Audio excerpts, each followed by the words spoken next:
अस्सलाम वालेकुम नाजरीन, ये गाँव दूधा में सबील लगी हुई है। बच्चों को पानी पिलाया जा रहा है। मौलवी आमर साहब जो हैं अपने दस्ते बाजू से आए बच्चों को पानी पिला रहे हैं। और ये जो सबील है ये इसकी नीयत ये है कि भाई जो है ना अल्लाह रहमत की बारिश बरसाए, और रहमत की बारिश के लिए ये जो सबील है ये लगाई गई है।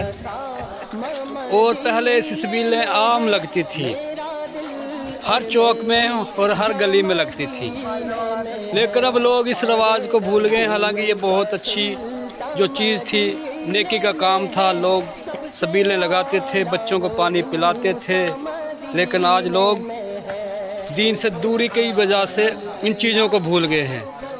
लेकिन जिंदाबाद आमर साहब जिंदाबाद, जिसने इस पुरानी रवायत को जिंदा किया और जनाब बच्चों के लिए सबील लगाई।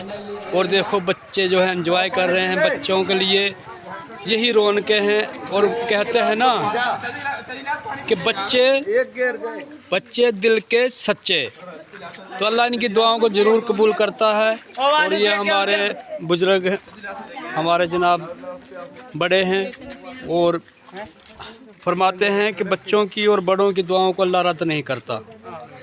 तो यहाँ ये दोनों चीज़ें हैं कि बच्चे भी हैं और बड़े भी हैं, बूढ़े भी हैं, जिनकी दुआओं को अल्लाह रद्द नहीं करता।